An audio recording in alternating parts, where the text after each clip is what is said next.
मेरा सवाल आयुक्त से था, उन्होंने मेरा नाम लेके वो जवाब देने लगे। जब मेरा सवाल आयुक्त से था तो उसमें अब्दुल मालिक को बीच में बोलने की ज़रूरत नहीं थी।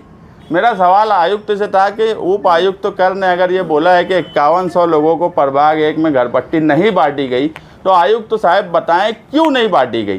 तो सवाल सीधा प्रशासन से था, आयुक्त साहब से था, तो उस पर अब्दुल मालिक बीच में क्यों बोले? वो बीच में बोल सकते, और अगर खालिद हाजी बीच में बोले तो वो गलत बात हो गई। उनको बोलते कि तुम वहाँ जाके बैठो, तुम्हारा काम क्या था? तुम्हारा अब्दुल मालिक का काम ही नहीं था मेरे सवाल पे आयुक्त से अगर मैं जवाब मांगा तो आयुक्त थे क्या? अब्दुल मालिक प्रशासन थे, उन्होंने बजट बनाया था क्या? उनका कोई ज़रूरत नहीं थी उस सवाल पे बोलने की। वो जिसके भी बीच में चाहेंगे सवाल पे जवाब दे सकते, मगर अगर इक़्तिदार में बैठे हुए खालिद हाजी कोई बात बोलते हैं तो उनको बोलते हैं कि तुम जवाब नहीं दे सकते। ये दोहरा मियार कैसे हो सकता? जी ठीक है। आज मालेगांव महानगर पालिका में बजट की मीटिंग थी, और जनरल बोर्ड होती है, विशेष महासभा होती है, मगर आज की मीटिंग बजट की थी। वो सबसे अहम मीटिंग थी। बजट पर पूरे शहर की तरक्की, कामकाज का इन्हिसार होता है, और मालेगांव सेकुलर फ्रंट की ये चाहत थी कि बजट पर अच्छी तरीके से चर्चा हो, बरसरे इक़्तिदार और अपोजिशन दोनों भी मिलकर उस पर बात करें, और जिसकी जितनी समझ है उस हिसाब से एक अच्छा बजट तैयार करने की तरफ हम जाना चाहते थे। और आप सब मीडिया वाले भी देखे होंगे कि हमने अपोजिशन वालों को भी पूरा मौका दिया बातचीत रखने का और बातचीत करने का। अहम सवाल ये है कि ये पहला बजट है जो प्रशासन राज में अब अवामी बॉडी के पास आया है। पिछला 3 बजट जो प्रशासक के नेतृत्व में पेश किया जाता था और वही बजट मंजूर करते थे, और वो 3 सालों में शहर ने क्या खोया क्या पाया ये भी हमारे सामने है। इसलिए ये बजट हमारे लिए बहुत अहम है, और इसी पर शहर की तरक्की का इन्हिसार है। बाकी मीटिंगें होती रहेंगी, बाकी सवालात आते रहेंगे, उस पर चर्चा होती रहेंगी, मगर इतनी अहम मीटिंग में अपोजिशन का जो किरदार है वो मायूस कुन रहा। एक सवाल एकदम सीधा सा था कि प्रशासन राज में बजट आया, हॉल में बजट पेश किया गया महासभा में, उस पर अच्छी तरीके से बातचीत होना चाहिए थी, और प्रशासन से सवालात पूछना ये बरसरे इक़्तिदार का भी हक था और अपोजिशन का भी हक था। और हमने वही कोशिश की। जब कमिश्नर साहब ने बजट दिया और बजट पढ़कर उसके कुछ पहलू सुनाए, तो उसमें एक अहम बात ये थी कि 132 करोड़ रुपया बैंक से कर्ज लेना, ये कहीं ना कहीं मालेगांव शहरियान के लिए फ़िक्र की बात थी। हम जो लोग चुन के आए हैं 84 कारपोरेटर्स, उनके लिए भी फ़िक्र की बात है कि आज तक कारपोरेशन ने बैंक से कर्ज नहीं लिया। ऐसे हालात पीछे आए कि टीचर्स की पगार के सवालात आए तो सरकार से उधार या लोन लेना पड़ा, मगर वो सरकार से लिया गया, बैंक से कर्ज कभी नहीं लिया गया। और इतनी बड़ी रकम क्यों ली जा रही है, ये मैंने सवाल पूछा प्रशासन से कि इतनी बड़ी रकम लेंगे तो ये नौबत हमें क्यों आई? एक बॉडी जाती है, दूसरी बॉडी आती है, और इस तरह से एक निज़ाम चलता है। ये पहली बार था कि प्रशासक राज का एक लंबा वक्त होने के बाद इक़्तिदार में हम आए, और इसमें 132 करोड़ क्यों लेना पड़ रहा है, ये सवाल हमारा था। और प्रशासन से था, आयुक्त से था, जो लोग बजट बनाए उनसे था। उस पर बातचीत होना चाहिए थी और हम उस पर बात कर रहे थे। उसी में एक सवाल था कि 679 लोगों की भर्ती करना है। दिखती बात है इतनी बड़ी भर्ती करना, और उस भर्ती का अखराजात, उसका खर्च कैसे आएगा। तो हमारा और मेरा भी यही सवाल था कि खर्च किस तरह से किया जाएगा और क्या सोर्सेस है आमदनी के, वो प्रशासन ने बताना चाहिए। उसी में एक सवाल था, एक बड़ा सोर्स घरपट्टी का है। हम घरपट्टी बढ़ाने की हिमायत में ना कल थे ना आज इक़्तिदार में आने के बाद भी हम नहीं हैं, मगर किसी को छूट और किसी से वसूली ये बहरहाल बराबर बात नहीं है। प्रशासन राज में पिछले 5 साल से प्रभाग 1 में घरपट्टी बांटी ही नहीं जा रही है। जब पूरे शहर का वापस सर्वे किया गया घरपट्टी का, तो उसमें प्रभाग 1, प्रभाग 2, प्रभाग 3, प्रभाग 4 सबका सर्वे किया गया। उस पर मैंने सवाल पूछा कि आप बताओ कि प्रभाग 1 से कितनी वसूली होती है और बाकी 3 प्रभाग से कितनी वसूली होती है। ना हमारी ये चाहत है कि प्रभाग 1 और प्रभाग 2, 3, 4, हम चाहते हैं कि सारे प्रभाग में तरक्की एक तरह से हो। ये नहीं होना चाहिए कि कहीं पर तरक्की का मेयार कुछ हो, कहीं पर तरक्की का मेयार कुछ हो। कुछ लोग टैक्स ज़्यादा भरते हों, उनके हिस्से में तरक्की ना आए, और कुछ जगह पर घरपट्टी ही ना बांटी जाती हो। इस पर प्रशासन कोई जवाब दे नहीं पा रहा था। आयकर विभाग उपायुक्त तो आयकर दिनेश भाई ने उन्होंने बताया कि प्रभाग 1 में रिवीजन सर्वे जो था 7,500 घरों का जो सर्वे हुआ, उसमें सिर्फ 2100 लोगों को घरपट्टी दी गई। 5400 लोगों को 5 साल से घरपट्टी नहीं दी जा रही है। प्रभाग 2 में 5187 लोगों का रिवीजन सर्वे हुआ, जो कि 5187 लोगों को घरपट्टी दी गई। बराबर बात है, जो घरपट्टी है वो भरना चाहिए। प्रभाग 3 में 5882 लोगों का रिवीजन सर्वे हुआ, उनको भी 5882 लोगों को घरपट्टी दी गई, उनसे वसूली की जा रही है। इसी तरह प्रभाग 4 जो सबसे बड़ा प्रभाग है, वहाँ 8168 सर्वे जो नए हुए, उसमें 8168 लोगों को घरपट्टी दी गई, मगर प्रभाग 1 में क्यों नहीं दी गई, ये सवाल बिल्कुल पूछने वाला सवाल था कि उनसे वसूली क्यों नहीं की जा रही है। और 5 साल में अगर प्रशासक राज में ये सब चीज़ें चल रही थी, तो मौजूदा एमएलए की अपनी कुछ जिम्मेदारी थी कि नहीं थी कि उनके हलके से घरपट्टी बराबर वसूली हो रही है और दूसरे हलके से घरपट्टी वसूली ही नहीं की जा रही है। वसूली तो जाने दीजिए, वहाँ घरपट्टी बांटी ही नहीं जा रही है। जब घरपट्टी दी नहीं जाएंगी तो कोई घरपट्टी क्यों भरेगा? तो सोर्सेस कैसे बढ़ेंगे? नए सोर्सेस पे बात करने की बात थी। उस पर एमआईएम के गठनेता अब्दुल मालिक ने प्रशासन से पूछे गए सवाल पर उनको प्रभाग 1 से जो भी मोहब्बत होंगी, मैंने उनसे ये कहा कि वहाँ घरपट्टी नहीं बांटी जा रही है। उनका जो सबसे बड़ा प्रभाग 4, वहाँ पूरी घरपट्टी वसूल हो जा रही है।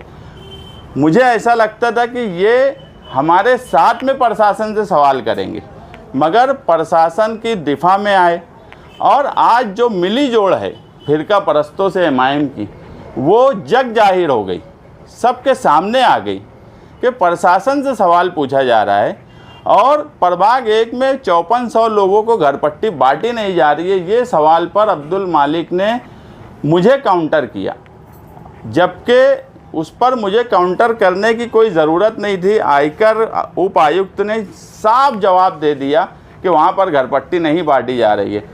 उस पर सवाल जवाब होता, नए सोर्सेस कैसे इनकम के बढ़ेंगे, उस पर बातचीत होती, मगर ये सारी बातों को किनारे किया गया और एमआईएम के गठनेता और उनकी पार्टी के कुछ लोगों ने जिस तरह से हॉल में गुंडागर्दी की और जिस तरह से हॉल चलाने की तरफ गए, ये मालेगांव शहरियान के लिए बराबर बात नहीं है।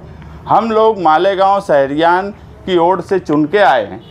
हमारी जिम्मेदारी है कि मालेगांव शहर के हम जहाँ से चुन के आए वहाँ तरक्की हो। वहाँ के लोग अगर टैक्स भर रहे हैं तो उनके टैक्स की कीमत से उन्हें वो सहूलियात मिले, मगर जो टैक्स ही नहीं भर रहे हैं वहाँ के लोगों से भी टैक्स वसूलने की बात होना चाहिए। मगर इन सारे मामलात में जिस तरह से एमआईएम के गठनेता ने अपना किरदार निभाया, वो कहीं ना कहीं फिरका परस्तों से मिले हुए हैं। उनके एमएलए प्रशासक राज था, कोई बॉडी नहीं थी, मगर एमएलए थे। एमएलए ने कभी ये सवाल नहीं पूछा कि वहाँ से घरपट्टी क्यों नहीं बांटी जा रही है। और आज एमआईएम के गठनेता का फिरका परस्तों के साथ मिलकर इस तरह का तांडव करना कि बजट मीटिंग को इस तरीके से लेकर जाना, ये बराबर बात नहीं है। बजट मीटिंग थी, मैंने 84 कारपोरेटर्स की बात की कि 4 लाख रुपया प्रशासन ने हर कारपोरेटर का पकड़ा है। मुझे बताओ, एक कारपोरेटर आज जो डीपीआर है वो सारे महंगे हो गए। एक रोड अगर हम डालते हैं, छोटी रोड भी तो 20-25 लाख की होती है। एक स्लैब बनाते हैं तो 1.5-2 लाख रुपये का स्लैब बनता है। तो हमने 84 कारपोरेटर्स की बात की, मगर उसके बावजूद भी अपोजिशन का किरदार मुस्बित अपोजिशन जैसा हॉल में नहीं रह रहा है। ये शहरियान के सामने आना ज़रूरी है कि उन्होंने अपना किरदार अपोजिशन का मुस्बित रखना चाहिए था।